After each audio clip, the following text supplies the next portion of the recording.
In the vast, vibrant world of online fan art, there's this incredibly popular Japanese franchise, and it stands out for something truly unusual. We're talking about a remarkable scarcity of sexually explicit or overly suggestive content, which, let's be honest, is a real head-scratcher when you consider how common fan service can be in these spaces. It absolutely is, and it's a fascinating anomaly, really.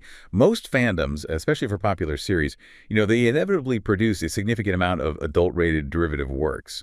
So when you see a major franchise bucking that trend so dramatically, it really begs the question, why? Today, we're taking a deep dive into Umamusume, Pretty Derby, to uncover the specific reasons behind this unique fan art landscape, and, maybe more importantly, to explore the surprising positive impacts it's had. Exactly. We've got a fantastic source for this deep dive, Umamusume, the virtuous fandom and its impact. And our mission basically is to unpack the specific reasons behind this unique trend and reveal how it has contributed to the franchise's, well, incredible success. So if you've ever wondered how cultural norms, corporate policy, and even community spirit can truly shape a creative space, well, this deep dive is for you. So we've kind of set up the phenomenon. Compared to many other popular anime or game franchises, Umamusume fan art. You look on platforms like Pixiv, Twitter. It's remarkably free of R18, adult-rated, or overly suggestive material. It's almost startlingly clean, you could say. Yeah. So the big question here is what forces are actually at play? What leads to such a striking difference? That's the heart of the mystery, isn't it? Our source points to a really fascinating interplay of factors. It's not just one single thing. It's more like a combination of top-down strategy and bottom-up engagement that really sets the stage. Okay, and when we talk about top-down strategy, I imagine that brings us straight to the developers, right? Yeah. Side games? Absolutely. The first major driver is clear, unambiguous direction from Cygames. Back in November 2021, they introduced official guidelines specifically for secondary fan creations. And these rules explicitly prohibit violent, grotesque, or sexual depictions in any derivative work. Now, what's really fascinating here isn't just that they have these rules, lots of places do, but why their stance is so incredibly firm. Right, and it's such a crucial point because it goes beyond typical creative IT, because the Umamusume characters aren't just, fictional creations out of thin air. They're anthropomorphized versions of real-life racehorses, actual animals. Exactly. And this isn't just a creative choice. It comes with some very real-world obligations and, well, sensitivities. Precisely. Because the character names are used with permission from actual horse owners. We're talking breeders, racing stakeholders, a whole ecosystem. Cygames places a huge emphasis on maintaining respect for the image and the legacy of those specific horses. The guidelines are crystal clear.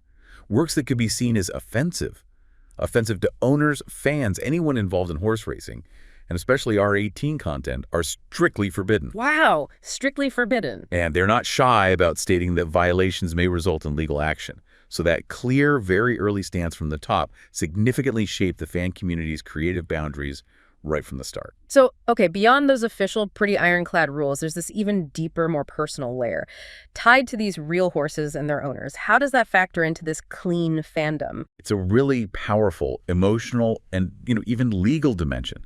If we connect this to the bigger picture, each Umamusume character is, like you said, based on a real racehorse. Yeah. And their names are only used with the permission of their specific owners. These owners have a very strong, often lifelong, emotional investment in their horses. And, of course, a legal interest in how their horse's image is represented. Yeah, I remember reading a really compelling example in the source about Shigeyuki Nishiyama, the owner of famous horses like Sane Sky and Nishino Flower.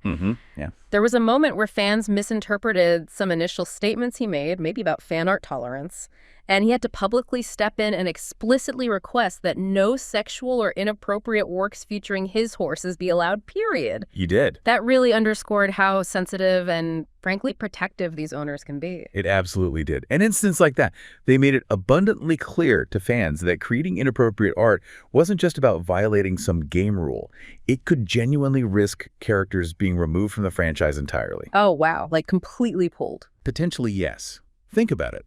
Cygames needs to maintain trust with these owners to continue using their horses' names. That's fundamental. That potential consequence, that risk, powerfully reinforced a community-wide sense of caution and, perhaps more importantly, a sense of respect. Okay, so you've got the developers laying down clear guidelines. You have the horse owners making their feelings undeniably clear, sometimes very publicly. It naturally begged the question, how would the fans react? How did the community respond? And that's where the third fascinating piece of this puzzle comes in. How the community itself really took the reins, so to speak. It's a remarkable example of self-moderation, really. Following the announcement of those guidelines, the Japanese fan base adapted with, well, impressive speed. On Pixar, for instance, a huge platform for fan art, Umamusume works tagged as R18 make up less than 1%. Less than 1%, that's tiny for a series that popular. It's astonishingly low. Many creators just voluntarily deleted explicit works or simply stopped creating them altogether. And it wasn't just passive compliance, like, okay, I won't draw that anymore. The source highlights that fans in Japan actively discourage or even report violators. They call it out. That's right. There was a notable instance when AI-generated sexual images of Umamusume characters started appearing on Pixiv, and users reported them en masse, just flooded the reporting system, leading to widespread account suspensions and the content being removed pretty quickly. And Cygames themselves actually encourage this kind of reporting, which has effectively created an unofficial kind of community-driven patrol system. Wow, a patrol system. This level of community enforcement and cultural respect for guidelines is truly uncommon in many other fandoms. You look at platforms like Yahoo, Chibukuro, which is sort of Japan's big public Q&A forum. The consensus there is clear. R18 works violate the rules. Full stop. There's also a common belief among Japanese fans that maybe some foreign users are simply unaware of these very specific nuanced guidelines, which sometimes leads to backlash when inappropriate fan art gets posted from outside Japan. Ah, okay, that makes sense. It really shows a uniquely collaborative relationship, between the fans and the IP owner. So putting it all together, strict guidelines from the developer, the deep influence of real horse owners, and this powerful community self-moderation, they've all converged to create this, truly unique fandom environment. But what does this all mean for the franchise itself? What are the results? And here's where we see some truly significant positive outcomes, isn't it? Definitely. This strong stance against sensitive material have had multiple profound positive effects. It really demonstrates that clear boundaries, far from stifling creativity, can actually channel it. Channel it towards outcomes that are beneficial for pretty much everyone involved. Right. What's truly insightful here, I think, is that in an age where many IP owners struggle with managing fan content, Umamusume shows that clear boundaries can actually serve as a template almost. A template for proactive fandom management, fostering a wholesome brand image, which in turn attracts broader audiences and secures these invaluable industry partnerships. Okay, let's break those down. The first major positive outcome seems to be maintaining a clean and trustworthy brand image, which, as you mentioned, must be absolutely crucial for continued collaboration with those horse owners and the broader horse racing industry. Exactly. That wholesome image has allowed Umamusume to succeed across so many platforms.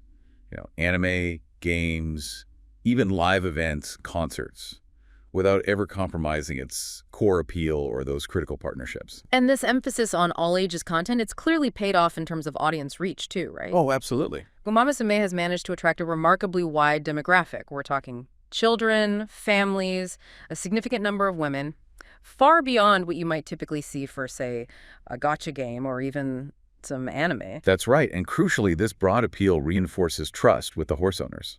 It makes them far more likely to continue allowing their horses' names to be used, knowing the content remains appropriate for basically everyone. And it goes beyond just the individual owners, doesn't it? You mentioned industry partnerships. The franchise's commitment to being clean and respectful has really paved the way for stronger ties there. Absolutely.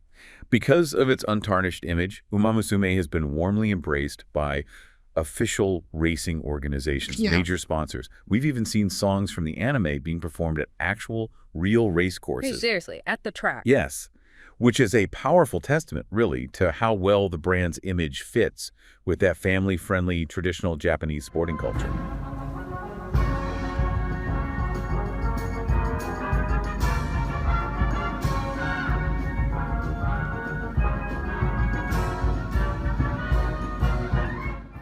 That's incredible integration, and maybe the most impactful outcome of all this is how Umamusume seems to have genuinely revitalized public interest in real-life horse racing. It is quite something. Children and newcomers, people who maybe never watched a race before in their lives, are now enthusiastically learning about real horses, real tracks, the sport's history. They're getting invested. Yeah. This effect has even been publicly acknowledged by staff of the Japan Racing Association and by former jockeys. many of whom are apparently deeply grateful for this whole new generation of fans discovering the sport. So it's had a real-world impact on the original inspiration. Precisely. So to sort of wrap it all up, the scarcity of sexually explicit content in Umamusume fan art is far from accidental. It's not a coincidence. It's the calculated and frankly successful result of a carefully managed balance. A balance between clear official policy, enthusiastic fan cooperation, and a deep cultural sensitivity, all built on that profound respect owed to the real-life racehorses that inspired the whole series. And this cooperative culture, it hasn't just preserved the franchise's integrity, kept it clean, it's actively contributed to its remarkable growth and widespread mainstream success. It's a powerful example, really, of how a clear vision, combined with an engaged community and genuine real-world respect, can cultivate a unique and incredibly successful creative space that truly thrives. And that leads us to a final thought, perhaps, for you listening. What does the Umamusume case study reveal about the potential? The potential for intellectual property owners and fan communities to collaboratively shape creative expression. Shape it in ways that benefit everyone involved, maybe even including the original source of inspiration, like the horses here. And perhaps, following on from that, what implications might this hold for other franchises, especially those grappling with the complexities of managing fan content while protecting their brand image? Definitely something interesting to mull over as you go about your day. Thank you so much for watching. If you enjoyed this video, please like and subscribe for more. Check out our other videos for more stories you might enjoy.